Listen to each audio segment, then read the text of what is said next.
Bismillahirrahmanirrahim. Assalamualaikum warahmatullahi wabarakatuh. Alhamdulillahilladzi amarona bittaqwa wa nahana anittiba'il hawa. Asyhadu an la ilaha illallah wa asyhadu anna Muhammadan abduhu wa rasuluh alladzi la nabiyya ba'dah amma ba'. Yang saya hormati Bapak Dr. Andes Asep Herdi MAG, kemudian rekan-rekan seperjuangan juga yang saya banggakan. Perkenankan kami dari kelompok 2 yang beranggotakan Fahriah Aprilianti, Fitriana Darohmah, kemudian saya sendiri Ikhwan Ahmad Maulana. Di sini kami akan memaparkan materi tentang manusia dan potensi pendidikan. Untuk mengefektifkan waktu, langsung saja kita akan memasuki ke pembahasannya. Di sini ada hadis tentang manusia dan potensi pendidikan. Adapun lafalnya, Hadatsani Ishaq, Ahbarona Abdul Razak, Ahbarona Ma'mar, An Hammam, An Abi Hurairah, Qala Rasulullah sallallahu alaihi wasallam, Ma min mauludin illa yuladu alal fitrah, fa abawahu yuhawwidanihi wa yunassiranihi kama tuntijuna al-bahimata. Hal tajiduna fiha min jad'a hatta takunu antum tajda'unaha. Qalu ya Rasulullah afara'aita man yamutu wa huwa saghirun. Qala Allahu a'lam bima kanu amilin. Rawahul Bukhari. Yang artinya, telah menceritakan kepadaku Ishaq, telah memberitakan kepada kami Abdul Razak, telah mengabarkan kepada kami Ma'mar dari Hammam dari Abu Hurairah mengatakan, Rasulullah Shallallahu alaihi wasallam bersabda, tak ada bayi yang dilahirkan selain dilahirkan dalam keadaan fitrah, maka kedua orang tuanya lah yang menjadikannya Yahudi ataupun Nasrani. Sebagaimana kalian memperanakan hewan, adakah kalian dapatkan di antaranya yang terpotong hidungnya hingga kalian yang memotongnya sendiri? Mereka bertanya, wahai Rasulullah, bagaimana pendapatmu perihal mereka yang mati saat masih kecil? Nabi menjawab, Allah lebih tahu apa yang mereka kerjakan. Hadis riwayat Bukhari. Baik, terima kasih kepada moderator. Untuk selanjutnya yaitu Asbabul Wurud Hadis. Latar belakang munculnya hadis tersebut adalah sebagaimana riwayat yang bersumber dari Aswad bahwasannya aku datang kepada Rasulullah Shallallahu alaihi wasallam dan ikut berperang bersama beliau. Kami meraih kemenangan dalam perang itu. Namun pada hari itu pembunuhan berlangsung terus termasuk menimpa anak-anak. Kejadian ini dilaporkan kepada Nabi Muhammad SAW. Lalu beliau bersabda, keterlaluan sampai hari ini mereka saling membunuh sehingga anak-anak banyak yang terbunuh. Berkatalah seorang laki-laki, ya Rasulullah, mereka adalah anak-anak dari orang musyrik. Rasulullah SAW bersabda, sesungguhnya penopang kami adalah anak-anak orang. Selanjutnya ada analisis isi kandungan hadis. Hadis tersebut menjelaskan tentang kodrat manusia yang dilahirkan dalam keadaan fitrah. Kata fitrah berasal dari bahasa Arab, patoro yang berarti sifat bawaan setiap sesuatu dari awal penciptanya. Dijelaskan juga pada hadis di atas bahwa ayah dan ibunya lah yang menjadikan Yahudi, Nasrani, atau Majusi. Tergambarlah bahwa peran orang tua terhadap anaknya amatlah besar, sehingga mampu menahkodai fitrahnya anak tersebut. Pada dasarnya, semenjak lahir manusia sudah dianugerahi fitrah atau potensi untuk menjadi baik dan jahat. Anak yang baru lahir berada dalam keadaan suci tanpa noda dan dosa.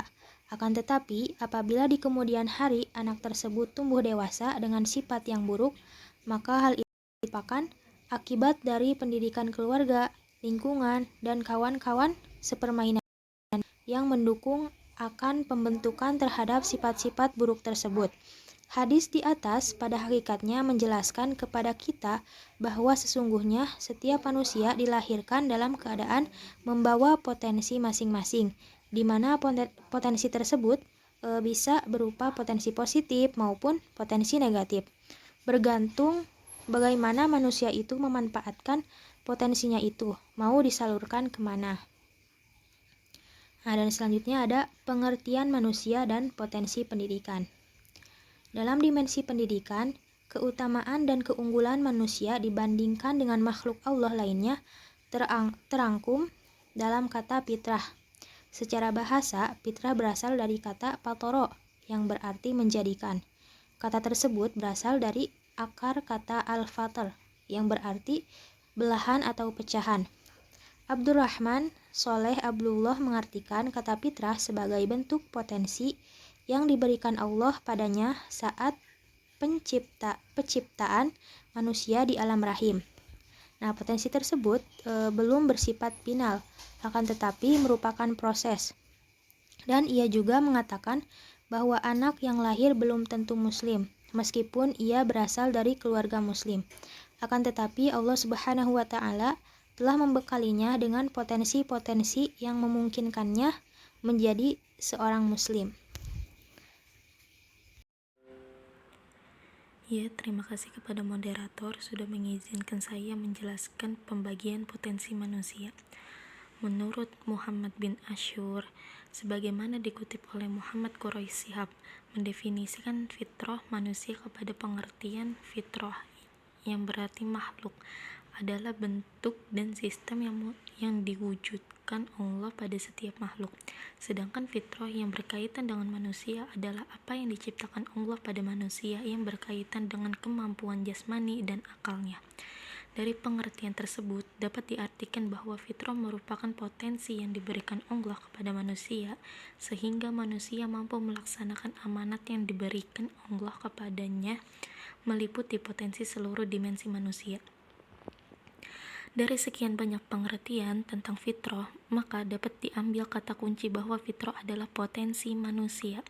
Muhammad bin Asyur, sebagaimana dikutip oleh Muhammad Quraisy Shihab dalam mendefinisikan fitrah manusia, ada beberapa potensi yang dimiliki oleh manusia, di antaranya yaitu: pertama, potensi jasadiyah, yaitu contohnya potensi berjalan tegak dengan menggunakan kedua kaki. Yang kedua, potensi akliyah, contohnya kemampuan manusia untuk menarik sesuatu kesimpulan dari sejumlah premis. Yang ketiga, potensi rohaniyah, contohnya kemampuan manusia untuk dapat merasakan senang, nikmat, sedih, bahagia, tentram, dan sebagainya. Manusia dalam mengembangkan potensi pendidikan. Salah satu sifat kodrati fitrah manusia adalah selalu ingin menciptakan dunia dan tata kehidupan serta ingin mengatasi segala rintangan dan hambatan yang ada di hadapannya. Oleh karena itu, ia tidak hanya berada dalam dunianya sendiri, akan tetapi selalu berkomunikasi dan berdialog dengan seluruh kehidupannya. Selain fitrah di atas manusia juga memiliki fitrah ketuhanan yang dibuat antara manusia dengan penciptanya yang maha agung dalam bentuk dialog yang akan dinyatakan kembali setelah manusia melewati hidup dunia, yaitu fitrah komitmen tauhid. Menurut Imam Ghazali, salah satu sifat kodrati dari manusia bahwa ia tidak pernah berhenti bertanya dalam hal mencari kebenaran. Manusia itu ingin selalu bertanya-tanya tentang rahasia alam semesta. Dalam menurut runs pemikiran Al-Ghazali tentang pendidikan, kesimpulannya yang kita bisa ambil, manusia adalah salah satu makhluk hidup yang diciptakan oleh Allah Subhanahu wa taala yang diberikan akal, di mana akal dapat menjadi salah satu modal yang terkandung di tubuh kita yang dapat mengembangkan potensi kita. Salah satunya dengan mengetahui potensi pendidikannya. Adapun potensi pendidikannya adalah di mana bakat manusia untuk mengembangkan atau bakat dalam mendalami pendidikan. Macam-macam potensi manusia antara lain: yang pertama, potensi agama; yang kedua, potensi akal yang mencakup spiritual. Yang ketiga, potensi fisik atau jasadiah. Yang keempat, potensi rohaniyah mencakup hati nurani dan nafsu. Ya, terima kasih. Hanya itu yang bisa saya sampaikan untuk materinya. Untuk selanjutnya saya serahkan kepada moderator. Baik, terima kasih kepada pemateri. Mungkin itu saja pemaparan dari kelompok kami tentang materi manusia dan potensi pendidikan. Kurang lebihnya mohon maaf. Mudah-mudahan ilmu yang sedikit ini bisa menjadi manfaat bagi kita semua. Ditutup dengan doa, Rabbana atina fid dunya hasanah wa fil akhirati hasanah wa qina adzabannar. Wassalamualaikum warahmatullahi wabarakatuh.